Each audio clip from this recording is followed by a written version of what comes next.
here. Yeah.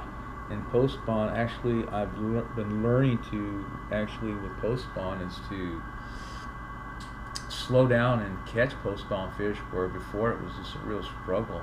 Wow. And post spawn is, you just hear the post spawn blues, and it's Right. but figuring out how to approach it and what to do. They could be very vulnerable at times, and knowing when you can target them, and if you catch them at the right timing on a post spawn fish is money, man. Big fish, quality, numbers too. They're hungry. They are really, really hungry when they're coming off the spawn. And if you know where and where to target them, when to target them, oh, it could be epic. So you're telling me after all these decades of you being the dude and catching these fish, you're still learning? Every day, every trip, all the conditions vary. I mean, you can't duplicate the weather consistently day after day with offshores, onshores. The wind's changing directions constantly. To line all that up, people wonder, well, why didn't we catch them today? What's, everything, oh, it's 80 degree today again. It was 80 yesterday, but what's different? Where's the offshore coming from? Where's the onshore? There's so many factors, Algae blooms. Oh, yeah. There's a major algae bloom going on. Water temperature may sometimes change a little bit on you, but overall you're thinking, yeah, everything's the same. Well, it isn't always the same. The fish are moving. The fish are cycling through, And just because you caught them on the day before, like me, I can go out and have a smoking day and then come out the next day and can't get a bite. What happened? Yeah, something happened. Something happens. And I hear it from the big bait guys to just conventional guys. It doesn't matter. And our lakes can humble you. I mean, some of them are very humbling and rewarding, but it seems like I fish some of the toughest lakes that are out there, and they could be very rewarding at times as well too. But you got to put in the time. Yeah. I think it's more rewarding actually after you've been humbled a few times, right? Oh, many times. You learn to appreciate it. Definitely take a licking. Definitely. Yeah, it's I've had this year a couple days I went out there and never got a bite. Wow. And you think you drive home and you're like, well, I should have done this, should have done that. And I resort back, well, I should have threw the drop shot. I'm like kicking myself in the butt. Should have threw the drop shot.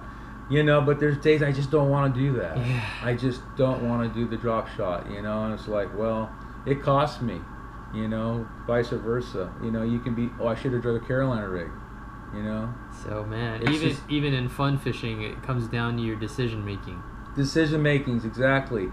Thing about you're not pressured as much. You just sit back and just fish and have fun. Yeah. And just go with it. And sometimes your gut feeling, a lot of times, is what really produces. That's what I say. Having that gut feeling and just go for it and do it. But I trash fish a lot, and I'll have sometimes 6 to 10 rods out, and I'll catch them on every rod. Who does that? And I'll catch them on every rod. That's crazy. And end up having to have a decent limit at the end of the day. Oh, yeah. And not pulling that one rod that I should have had out on the deck. If I would have never pulled it out, I wouldn't have caught that fish. That's right. And that fish could have been the kicker fish of the day. And many a times I've done that. So I don't want to hear any more comments about how much stuff I have on my boat deck. Everybody thinks you're pre-fishing. Oh yeah. Oh, no, you're I'm pre-fishing. fishing. I'm not embarrassed to have 10 rods out because I'll utilize them as tools. Absolutely. And I'll put them in a specific spot when I need to use it, where I need to use it. And that's the key. It's tools of the trade. Man. Yeah, I'll have that rod out on the deck, man. I might make one cast, but that's all it takes. Recognizing a scenario when I would use that rod instead of like fumbling in my rod locker and trying to pull it out, and now it's 2 or 3 minutes past my moment of opportunity that was there, right? I can't do the whole one rod on the deck thing. The fear of missing out on an opportunity is too great for me in that respect. Yeah, because you're going this way, and then you're like, wow, and you got the 1 or 2 rods out, and you're like, okay. Me, I could pull over and make that 1, 2, 3 casts. Yep. And make the big difference right That's there. it. You know, and actually, it kind of like it's almost like you're tournament fishing, but you're not. If you're having just locally having some fun. I'm just trying to catch You know, fish. and just you just want to capitalize on a good day. Yeah, tournament or not. Exactly. You don't want to go home saying, "Damn, I should have done this. How come I didn't throw that?" On and on and on and on. Well, you didn't have them on the deck. Yeah. You know. Anticipation of that opportunity and being prepared for it, I think, is very key. And people look at me like I'm nuts because I'll have 10 swim bait rods on the deck. And it's really an extension of that. I've noticed that. I've seen that. And I'm thinking, man, that's ridiculous. It's the same thing, bro. It's like, yeah. Just but scaled up. Just big Magnum baits. You got a whole deck full of them. It's like, how do you cycle through all that? I mean, it's like, that's years of experience. And that goes back to just confidence. Yeah. And having the confidence in the bait. If the bait should be on the deck, the only reason why it's there, you have confidence to throw it. Because I want to pick it up and hook it out there. Exactly. Mm-hmm. Exactly. Yes. You pulling up some dope pictures in that phone of yours? What? Come on, you gotta show that one more time. No, I don't want to have to slow-mo edit that. Come on. Who was that? Raiden? Oh, man. Look at that. Dude, look at those fish. They're so dark. That looks like early pre-spawn fish right there. Oh, my goodness. How big was that bag? That's at least 30-something. It was big bag. Oh, the 5th fish wasn't there, and the 6th fish was a double digit that didn't make it in the boat. It was probably 12 pounds. Oh! Yeah. I have a pretty good idea where that was at. What year was that? Roughly. Early 2000s, 90s? How about 2017? Get out of here. 2017? Beast mode. We're not just living in the past, people. Yeah. I love it. So after all that about fisheries being on the decline, there's still opportunity out there. I think that's what I've learned these last several years. Where'd that big girl go? That one was just under 8. Okay. And then the one next to it was pushing just a little bit, around 6 pounds. Okay. Yeah. You know, you got a fish that looks big on one angle, and some guys, oh yeah, that's a 10 and 11 pounder, and you know most people would believe you. I mean, but like, realistic. Yeah, but those are all post-spawn fish. Mm-hmm. So yeah, man, like you know, you look at a great photo like that, and people would be like, oh, that's a 10, 11 pounder, and you know most people would believe you. But I mean, you just said it. That's an 8 and a 6, which are still big, beautiful fish, man. Yeah. In fact, this is the week before. Now that girl, she should have been pushing 11 pounds. Wow. Yeah, she's all spawned out. Oh yeah, look at that big head, big frame. You get a tape on her? That fish right there was 25 inches. Okay. Yeah, that fish right there is pushing 25 inches. She was just spawned out. Tired, spawned out, post-spawner that I saw her, and timing was perfect, you know, and she ate. I mean, she really ate big time. She was ready for something to eat, and she was just right there at the right time with me. Timing was perfect. Yeah, it was a good. You want to go back to real memory lane from way back tournament fishing? Take us back. Wow, I got to scroll through this. It's going to take a minute to get back into this. This is like years and years ago, and this is back in the West Coast Bass days. Okay. So, like, you know, when we go down memory lane, we look at these photos, man, like, what do these photos represent? History, basically the history of the West Coast, you know, from where we were back then to where we were now, and it's just like evolution, basically, too, of the West Coast bass fishing, you know, tournament level, all the way through team tournaments, and it's been a ride. Definitely, it's been a ride, and to be able to be around some of the best in the West, the best in the world, you know, and the fortunate ones that were able to venture off and go back east. Now here's a question: what stopped you from doing that? Actually, to be honest with you, I contemplated that in about 89, 90. Wow. I contemplated about, you know what, go back there and make a move and just try it for a year or two. Yeah. You know, as an opportunity for me to do it. I thought about it. I mean, you know, Klein did it way back then. Murray, you know, Velvet was going back and forth doing it. I mean, I thought, just go back there and do it, because I competed against these guys. Right. I mean, we all back in the day, you know, we fished the same waters and you know, same routes. You know, a lot of us, you know, and the West Coast guys are very diversified. We can adapt. That's the thing. We can adapt. And see, people from outside of the West think we're all one-trick ponies. Oh, you guys are just lucky big baits fishermen, or you're just a finesse guy, or you're just this guy. Like, they like to label people out here on the West for some reason. Well, because of my era and where I came from and my roots, I was able to consume the encyclopedia, so to speak, of the old school ways of fishing and old methods, and come into the new generations of fishing and techniques, and that makes you a well-rounded fisherman, a versatile fisherman. I don't like to get caught up into one thing. Going up north, fishing the big white lakes and fishing shallow and heavy line, it changed me completely. I went from a finesse fisherman to a power fisherman. Wow. And when I would come down here and get somebody in the back of the boat, they'd be pissed off at me. Because you're going too fast. They couldn't keep up. They couldn't keep up. They didn't get it. They didn't get it, and they couldn't keep up with me. And if they were to see Murray, a guy like Murray going the bank, full throttle all day long, you know, most guys just can't fish. No. You know, but if you adapt and adjust to it, yeah, you can make the best out of it. But yeah, covering water was just a big thing.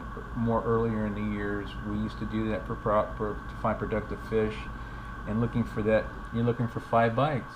I'm not looking for 10 bites. I'm looking for 5 good bites, and the bites that I'm looking for are the bites that are going to get you a big check. That's right. And that's the key, you know, and that divides the men from the boys. So yeah, I got caught up into that, and I started doing that more and more, and it was rewarding. I did it in the night tournaments too. I mean, I was just going for big fish. I don't mess around with anything else. And you're a hero or a zero, you know, definitely. And going back to the photo you were talking about, I'm gonna build it up with the West Coast Bass Classic. It was a Bassmasters Classic format that West Coast Bass had here on the West Coast, and we had that for many years. In fact, Larry Viviano, owner of West Coast Bass, based out of Sacramento, used to host and have a classic style fish off of Western United States. We had 5-6 states turning out. Nice. All the top fishermen that we had out here competing for the fish off that we'd have, and typically a lot of them were based out of Sacramento, old Sacramento. We fished the Delta, and we'd run the whole Delta. And just imagine launching out of old Sacramento way up north and ending up down in Stockton. Wow. You know? And what years were these going on? We were doing that back in the early 90s. So this is pre-GPS, pre-chart plotter, pre-topo map, or like electronic topo maps. All we had to run off of is you held a map in your hand. The fishing maps. You'd hold the maps in your hand. Well, yes, there's different types of maps that you could hold, and I literally navigate with a map on my steering wheel practically, and literally have to navigate the Delta. That's 60 plus miles an hour. Well, depends. It depends on where you're running, but yeah, I'd navigate through with a map, because I mean, and have to learn. Dude, that's crazy. You're talking 1,000 miles of waterway system here. It's a big waterway system, especially you're launching out of Sacramento. Oh man, I've never done that. Just imagine to do that and make it run down south. You know, you go to Big Break, you know, anywhere you go, and then you got to go up up current all the way up. You figure your travel time between travel time, fishing time. Sometimes you only have 4 hours of fishing. Wow. So the logistics played a huge part of your fishing strategy. Oh, definitely. You definitely had to have a plan A through Z. Wow. And you had to keep in order, and you had to watch your time. Time management, spot management, gas management. Yeah. I mean, yeah. there were no room for errors. Wow. And you see that now even on the elite level, guys fishing the big bodies of water, and they have to deal with locks and stuff. And Yep. we had to deal with the lock up there too from time to time. But going back to that, it was just an experience. I mean, it was a challenge just to make it through the day and be on time and put the fish in the boat, the right fish in the boat, and get back up there. And then we had elimination rounds on top of it too. I mean, we had the guys from the Southern Division, we had the guys from the Northern Division. We had six states out here, and the top fishermen on the West Coast. In fact, a lot of these guys, some of these guys are back east right now, you know. And there's a lot of true legends, first generation pro guys that were out there that I competed against, guys I read about, you know, for years. And now I'm playing the game with them. You know, that was just very, very rewarding, and to be in that group of people and to gain respect from them, and just have fun. I mean, that was the whole thing. Yeah. What does respect from your peers mean to you? It's honor. It's an honor to me. It's an honor to have it, and that's it should be a mutual feeling that you should give back to ones that are deserving it, to the ones that earned it, to the ones that have been there, and we, you know, for the most part overall, there was a lot of respect. You know, like you said, you know, times haven't changed that much. Well, it has to some extent when you go back with sportsmanship, people being just respectful on your water. There's always that percentage. There's always going to be those guys that want to just go out there and just jump on your spot and cut you off and do what they want to do. But realistically, there was quite a few guys out there that were really very respectful and honored, and they would not encroach on you. But like I say, you know, it's part of the games. You have to play defensive sometimes, and sometimes, to be honest with you, it's cost me a couple boats being nice. You know, not just putting up the fight. You know, and I look back now and I'm thinking, wow, yeah, you could be a jerk, you know, or you can just kind of brush it off and move on. And I always wanted to fish my water. Right. But I got a little bit of West Coast bass here. It was a great circuit that we had, and the fish off the tournament was phenomenal. Ranger boats came out. We had all brand new Ranger boats brought out. Forrest Wood brought them out for us, and we had brand new boats, and we had brand new trucks, and we were paraded through downtown Sacramento, and like we were all champions. That's cool. And it was achievement just to make it at time. We had sponsor row, product lines, everybody that came out. It was just great. A true big event. Oh, we were all the television media. Everybody was out there live. It was all televised. It was big. It was really, really big back in those days. That's sick.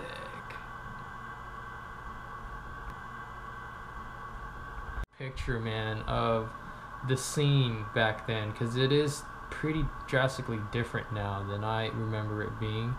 In some ways good, some ways bad. I kind of wish it was still in touch with some of those old school ways, man, because like one of the things I notice now is, you know, I brought that respect factor up, right? And back then, you guys had to see each other, right? On the water, on the ramp, at the weigh-ins. Like, you guys had to conduct yourselves like adults and, you know, gain and earn and keep each other's respect. And you didn't have to agree or like the guy necessarily or be your friend. But now with, like, the social media age and people being behind the screen of their phone and reading into things that may or may not be there in comments and messages, it's like you're either with me 100% or you're against me. You're on board or you're not. Yeah. You're either drowning or you're swimming. It's kind of weird, man, and I just don't see why people have become that way, and wish it could go back to the way it was, that, you know, as represented by like some of these photos, you know, and that mutual respect, I think, is lacking. The mutual respect and sportsmanship, conduct. Yeah. Just simple, basic qualities is like, don't be a shithead. Is not available anymore. It seems like it's not there anymore. The way I look at it, you have to be accountable for your actions. Right. And for every action, there's a reaction. Yep. And most people don't think about the consequences. No, they don't. They're not looking down. Especially long term. They're not looking long term. Exactly. That was my next word, long term. Yeah. So definitely times have changed. But you know what? You got to. You have to be humbled. That's the way I look at it too. To grow and become a man, you have to be humbled. And you got to fall down. You got to take a few lickings and scrapes. Oh yeah. And if you haven't done that, you haven't grown. You haven't earned it. No, you haven't. But I'm going to show you a picture here. Here's another picture of the stage down there in Old Sacramento. Okay. That was for the screensaver went on. Let's see. Oh, there it is. That was for the West Coast Bass Classic.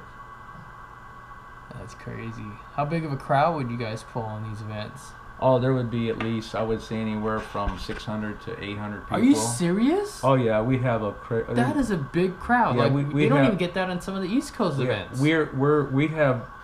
Oh, it was big. This is Old Sacramento. We have some big crowds. We're talking all the local media. Larry put this out, promoted this very well, and I'll tell you what, they drove us down through. Literally, we came off the river in a boat. On our borrowed Rangers that we had, and had to climb up the stairs all the way up to the street level. And there's another brand new rig, brand new boat, brand new truck. We bring our fish, they carry our fish, put them in the live well, and everything is just set up. And they drive us right through Old Town Sacramento, and everybody's just waving and cheering us on. And the media's right there. I mean, just eating it up. I mean, and there's just hundreds and hundreds and hundreds of people. And then just the build-up alone. I mean, just the achievement to make it there and to be in that group after the elimination rounds and to make it, it's just rewarding. That's awesome. And the banquet, we had a pre-banquet for the end of the year tournament for the champions, and we were on the paddle boat there in Old Sacramento. Had dinner, sponsor row, all the products that they gave us back then. It was just phenomenal. And then we had a banquet dinner for the champion of the classic, and then we have a big award meeting and awards. And I'll tell you what, I ended up getting a big fish at one of the tournaments there, and I ended up getting a big fish tournament with the Berkeley Triangle sponsorship that followed with that, and I carried that for many years.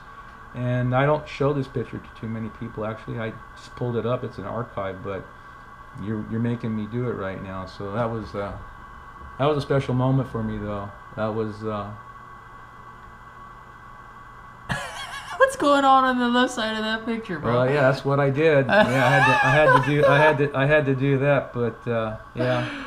Oh, yeah. man. I'm gonna change subjects there, but take a look at there. Yeah, that's a big one. Jeez. Old school. Man.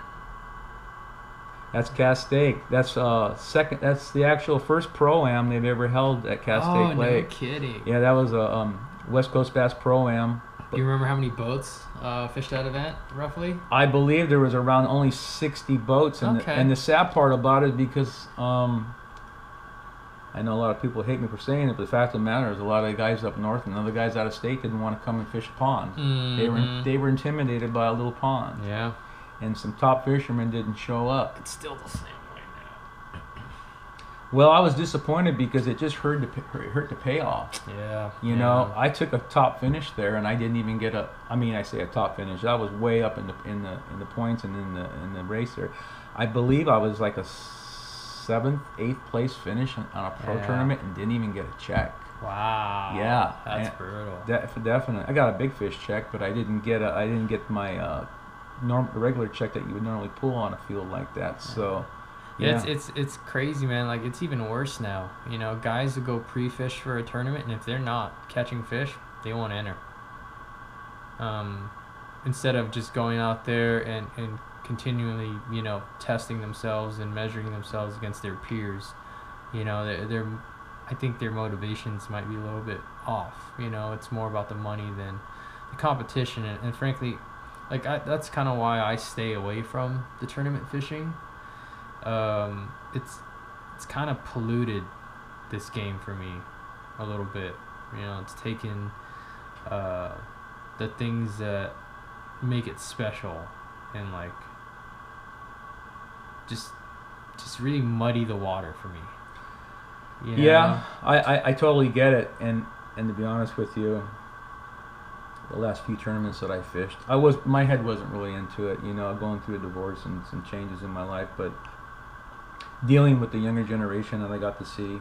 You know, I dealt with the BASS a little bit and FLW, and just got to see all the hype. And unfortunately, you know, everybody wants to be on stage, and everybody wants to be the man. They want to be on top, and the thing is that they let all that get into their head, and then it becomes all about them.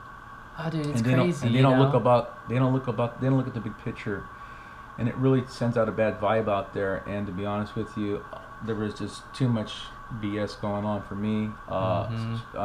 You couldn't take anybody serious. It was just like all the stories and everything you were hearing. Guys would tell you that they're on 30-pound limits day after day just so they can run their boat, and then they take and put you in a mud hole and put you on zero.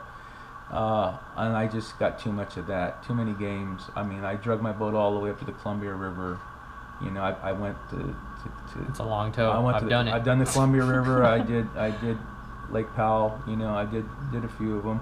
I ended up actually beating my boaters from the back seat. Nice. In some of those big events. You know, catching limits behind them where they didn't do that well. But you know, I adapted. You know, I didn't let it get to my head too much, but I adapted and I made the best of it, considering. But it's just that it's a pretty dog-eat-dog world out there. The higher level you get in competition, you know, the stakes are higher. Everything changes completely. But it has changed. It has changed. Unfortunately, there's some people out there that are not helping the situation. But for the most part, you know, you try to just do your best and keep your head positive, and that's the way I've always been. But I truly enjoyed the times that I was out there when I was out there. And, some of my best memories are in tournaments. But we had, you know, truly what we had, and to this day, and even I can still go up north and people will remember me and we'll talk and they'll tell me stories, and they tell me all these guys that fish with me. Oh man, I remember we went out and this and that. And we caught these fish. You hooked me up. You did that. I'm like, well, that's great. You know, I'm happy to hear that. You know, I've had guys come off their docks at Clear Lake. Hey, Kelly, how's it going? You know, nice. You know, local guys, tackle dealers out there too. Local people, the Delta, same way. You know, it's just a lot of love up there. And those are the guys that were back there in the day that appreciated it and really were learning. We were all learning. We all were learning. We're all grown men and we're all learning. That's it, man. We're experiencing the ride together. There's nothing wrong with that. But we all were in it for the same right reason. Yes, that's the key. Okay? And that's the deal right there. Like you say, we just that was just mutual. It was mutual. But see, we didn't have a lot of youngsters, so to speak, I would say, but we had up and coming kids that were like Bub Tosh, you know, that was he was just a little guy, and he's telling me stories about me, you know, when I was going up north, you know. I mean, this is like third generation. Yeah. You know, that's come out, and these guys are doing great now, and they got stories about the second generation, the wave of guys that went out there, and now they're out there doing their thing, and they're having a great time, and then some of them are making a great career out of it, and I really like seeing that. But yeah, man, I just wish you'd kind of go back to some of that. You know, I think it would really help the scene and the industry overall on the West Coast. It would definitely. It definitely would. I'd be more interested in doing stuff. You know, I get invited to go fish the open. If you make it fun and interesting a little bit, you know. And the thing is to me, the fields are spread out. There's too many organizations, and that's been the rule since day one. Oh man, before I left, you know, if you got most of these tournaments are like 12 to 20 boats. Like, why even bother? If you can consolidate and really make it a working man's tournament circuit out here, and Dobbins has done a great job of doing that, and look at his numbers, you know. Wild West is doing the right thing, and that's all because of Dobbins, and he's old school. He knows, he was there, and we were doing the same thing back in the day. And he knows what it's all about, and he gets it. Mm-hmm. And if we can consolidate and get the guys in the right circuits, and if we had less organizations and combine the numbers, the payouts, the sponsors will come, it'll all fall in place. You can get, I mean, we had 171 boat tournaments here in Southern California. Can you imagine that? 171 boats on Cass State. That's crazy. I believe I took a third place on Piru, and we had, I think we just exceeded 100 boats. It's like, where did you even park the On rigs? Piru, and I took I took a third on there, and unfortunately, yeah, it should have been a first, but you know how that goes. I'm just recollecting back on that, but it just goes to show you though the numbers that we had. That's I mean, nuts. just to do the blast off in the morning took an hour. I'm telling you, the last time I fished a tournament at Piru might have been a night tournament, and there might have been 30 boats. And I thought that was a decent draw. We had some tremendous draws back in the day. Tremendous draws, and the payout and the money and just everything about it was just really rewarding. But that was back in the 80s. You know, that was back in the 80s when there were less circuits out. You know? And definitely there was less competition out there as far as the circuit organizations. But gosh, if you can get some people to unite and just, I would love to see that. It definitely would help the situation. I'd love to see it. Well, you know, there's some hope. The U.S. Open just had the biggest turnout in its history. You know. Well, since we're on the subject right now of tournaments, and like I said, I'm out of it pretty much. But like I say, you know what? I'm gonna make a statement here right now, and whoever out there is listening, you take it for what it's worth. It's just, I think it's something that's long overdue, and I think a senior open would be great. Oh, that would be really interesting, because it'd get all you dudes back in the game. Get a senior open, and there are a couple people out there capable of doing it. Okay. And with the right format, the old school 2-day practice, 2-day tournament, with a 1 week prior cutoff, you know, no fishing, that would be a great deal, and it would just bring back the old way of how we did it, and it would hopefully bring and draw, you know, first, second generations of the pro field out here that have just kind of laid low. Anybody that comes to mind that you'd love to see jump in if this came together? Oh my gosh, there's just too many to list. Yeah. There's just, unfortunately, we lost quite a few of them too. We really have. There's some great fishermen out there, some good guys. I know a lot of them are gone, but then there's still some out there that I know. They still have their boats. I'm sure they do, including myself. Like I say, that would be awesome to do that. I would like to definitely see something like that materialize, and I think it's long overdue. And Gary Dobbins, if you're listening, I think you'd be the man that can pull that off. I really do. That would be awesome, and count me in. Oh, there it is. You guys heard it. Yeah, that would be the return. That would be something. So that would be something. Yes, it would. No, that was dope, man. Thanks for the insight on the tournament game. Definitely. Yeah, it's still alive and well. You got kids now with high school teams. Now they're getting college scholarships. Yeah, the tournament scene is not what it was, but it's definitely not dead, especially once you get back east. Well, yeah, they have a lot of water back east. That's the availability of the water, and you know, resources are important. And you know, they're brought up hunting and fishing. Yeah. They're brought up in the environment. Yeah. They live and breathe it. Today, it's not the same out here. You know, it's changed. Everything's on. It's a concrete jungle here in the West. It's all on video. You know. Oh yeah. Virtual reality. It's just like, come on. I'm not on that page. See, like, even watching you like scroll through your phone looking for photos, like, that's definitely not as cool as us like going through like old school like photo albums. Like, there's something tangible about looking at an actual photo, you know, and the time it took to take the photos back then, get them developed, print them out, you know, put them in an actual album. I mean, look at all this stuff, and to document it. Like, there's something really special about that to me. Because as a kid, this is the stuff I used to look through on the counter of a tackle shop, you know, or at some OG's home. Like, hey, check this out. Like, this is where it's at. You know, it's stuff that you can be proud of, right? Look at it. You got yourself highlighted in your finishes and the pro-ams. This is history. This is sick. Oh my gosh, look at. I mean, bro, you lived it.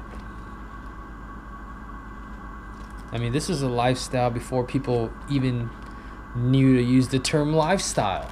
You know, look how sick that is. Yeah, that was a 9. That was a 9 and change.